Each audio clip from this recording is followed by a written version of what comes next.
All right, welcome to your deep dive all about manifestation. We've got a whole bunch of your sources right here, and we're gonna like figure out how it works and how you can use it.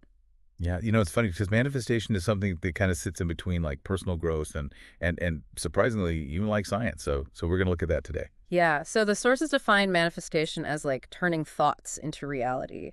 But it's not just, wishing for things. It's more about like shaping your reality by like getting your energy and your focus and your actions all going in the same direction to get what you want. Yeah, you're taking control and you're sort of making your life happen with the universe. So it's not just hoping, it's more about consciously, putting energy towards those goals. So I bet you're thinking, isn't that just positive thinking, but with like a different name? But the sources we have actually go into the science behind this, and it's actually really cool. Yeah, like the law of attraction, you hear about that a lot. Yeah. That's the idea that thinking positive thoughts makes positive things happen. But it's not magic. There's actually a real reason for it in how our brains work. Like when you're focusing on a goal, your brain like pays more attention to information about that goal. It's like you have a spotlight pointing at what's important to you. So our brains are like little detectives looking for clues and opportunities that go with our goals. And the source calls this selective attention. And this is like why when you buy a new car, you start seeing the same car everywhere. Like it was always there, but now your brain is just like tuned into it. Exactly. It's like think about that reticular activating system in your brain. Yeah. It's kind of like a filter that's always figuring out what to pay attention to. By focusing on your goals, you're kind of telling it what to look for. The source also talks about visualization, which is something that athletes and really successful people have been using forever. But it's not just daydreaming, it's more like a focused activity. Right, because visualization actually uses the same parts of your brain as doing the thing for real. Like you're practicing in your mind, and it gets your mind and your body ready for success. Okay, so let's get practical. The source gives 5 steps to manifest effectively, and the first one is like really zeroing in on what you want. And this is where a lot of people they trip up. They say stuff like I want more money, but that's too general. You got to be specific here. Your subconscious mind needs to know exactly what you're going for. Yeah, instead of more money, think, I want to earn $10,000 a month doing work I love. And that's actually the example from the source, which shows how important it is to be clear. It's like putting an address in your GPS. If you just tell it go north, you'll get somewhere, but it might not be where you want to go. Step 2 is believing that you can actually reach your goal. And this is where self-doubt can creep in. It's about changing your mindset. Instead of thinking I don't have enough, think there's plenty for everyone. Do you think it's possible? Do you think you can do it? Things like affirmations and writing in a journal can really help change those beliefs. And step 3 is where you bring your senses into it, close your eyes, and imagine that you're already living that reality that you want. Feel those emotions, the joy, the gratitude. The more real it feels and the more you connect with your emotions, the more powerful it is. You're not just seeing it, you're feeling it, you're smelling it, you're tasting it. You're really there. Now, step 4 is where some people think manifestation goes wrong, taking action.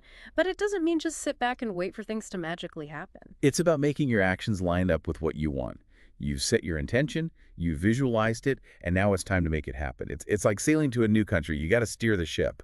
Right. So if you want a new job, you still need to do all that, update your resume, talk to people, apply for jobs. But the source says inspired action. What does that even mean? It means doing things that feel right with your goals, things that fit your vision. It's not just doing busy work, it's moving in the right direction. Finally, step 5 is often the toughest. Letting go and trusting that it'll work out. It's like planting a seed and then digging it up every day to see if it's growing. Right. You got to let go of needing to control everything. Trust that the universe, or maybe just how things naturally work out, is on your side. Okay, so we've got our 5 steps. But before we get too excited, the source says there are some common mistakes that people make. Yeah. And it's good to talk about these because a lot of people make them. I mean, we all have. Impatience is a big one. Hmm. Manifestation takes time. You can't plant a seed and expect a huge tree right away. Right. Think about bamboo. It spends years growing its roots underground before it shoots up. We often can't see what's happening behind the scenes, but it's really important. You got to be patient and you got to trust. The source also talks about the problem of focusing on what you don't have. If you're always thinking about what's missing, you're just attracting more of that lack. It's like trying to find your keys in a dark room. If you're only looking at the darkness, you won't see the little bit of light reflecting off them. Think about all the good things you have and be grateful for them. And, of course, remember step 4, inspired action. You can't just think your way to success, you got to put in the work. The universe rewards effort. But that effort needs to be going in the same direction as your vision. It's about finding that flow where And everything you do feels like it's part of something bigger. the source also warns about self-doubt. It can really mess things up. So work on believing in yourself and building your confidence. Self-doubt is sneaky. It's like a little voice saying, what if you're not good enough? Or what if it doesn't work? It's important to know you're worth it and to believe that you can get what you want. And to show how this all works in the real world, the source tells Sarah's story. She was in a job she hated and she felt empty and just drained. So she decided to try manifestation. What I think is so interesting about Sarah's story is that it shows how these ideas actually work in real life. Every morning, Sarah would visualize herself in her dream job, working remotely, traveling, and making good money. Then she started taking small steps, updating her LinkedIn and applying for remote jobs. And you know what? Within 6 months, she got it, her dream job. Now she works for a company she loves, travels all over, and makes twice as much as she used to. It shows that manifestation isn't just some theory. It's something that can actually change your life. But Sarah's story makes you wonder, if we can manifest all these great things, what about those thoughts that hold us back, those limiting beliefs? That's the big question, isn't it? Even with those 5 steps and Sarah's success story, we all have those voices in our heads that tell us, you can't do that. These limiting beliefs are like weeds in a garden. So how do we get rid of those weeds? How do we get past those limiting beliefs and really use the power of manifestation? Well, that's where it gets really interesting. That's something we'll talk about in the next part of our deep dive. Okay, so we were talking about those annoying limiting beliefs, the ones that tell us we're not good enough or capable or worthy. So how do we deal with those? Well, you got to start by noticing them. We have to know what they are before we can, challenge them. They often just sort of run in the background, whispering doubts. Yeah, the source says it's good to keep a journal just for writing down those negative thoughts. Like anytime you think I could never do that or that's not realistic for me, write it down. That helps you see those hidden beliefs. Once Yeah. you see them written down, you can start to ask, are they even true? Right, because those beliefs, they often come from past experiences, Yeah. or what society tells us, or even just fear. They might not really show what we're capable of. Exactly. And once you've figured out what those limiting beliefs are, you got to challenge them. Ask yourself, is this really true? What proof do I have? The source uses the example of like someone who thinks they're bad with money. Maybe something happened in the past and now they just believe that about themselves. But that doesn't mean they'll always be bad with money. They can learn new things, make better choices, and change their story. It's about like flipping those negative beliefs into positive ones. Instead of I'm bad with money, they could think I'm learning to manage my money well and create abundance. That's what affirmations are all about. If you keep saying positive things to yourself, you can change your thinking and replace those bad beliefs with good ones. So it's important to find those beliefs and challenge them, but the source also says taking action is important. It's not enough to just, think good thoughts. We got to act in a way that matches what we want. And remember, it's about inspired action, not just doing random stuff. It's about taking steps that feel right, that fit with your vision. Like the source gives this example of like wanting to be a writer. Don't wait for the perfect inspiration. Just start by writing for 15 minutes every day. It doesn't have to be perfect. It's about getting into the habit, getting better, and taking those steps toward your goal. And that brings us back to Sarah's story. Yeah. She didn't just visualize her dream job. She updated her LinkedIn, she talked to people, she applied for jobs. Her actions showed what she wanted. And as she was doing those things, she probably started to see more opportunities coming her way. That's that selective attention thing again. As she focused on her goal, her brain started noticing things that fit with what she wanted. It's like those opportunities were always there, but now she was seeing them because she was focused on them. Okay, so we've talked about the science, the steps, the mistakes people make, and even how to deal with those limiting beliefs. But how do we make this like a regular thing? life gets busy, there are distractions, and it's easy to forget about these manifestation practices. Being consistent is important, and the source has some tips on how to make these practices part of your everyday life. One thing they suggest is to have a morning routine. Even just 5 minutes of visualization, affirmations, or journaling can set you up for the day and keep your goals in mind. It's like getting those good vibes going first thing in the morning. The source also says it's good to keep a manifestation journal. It can be a place to write down what you want, how you're doing, any inspiring quotes or ideas, and even those little signs or synchronicities you notice. A journal can be a really good way to reflect and keep yourself accountable. It helps you see how you're growing and stay connected to what you want. And don't forget about surrounding yourself with positive influences. Follow inspiring people on social media, read uplifting books, listen to podcasts that motivate you. You're making an environment that supports your growth and matches what you want.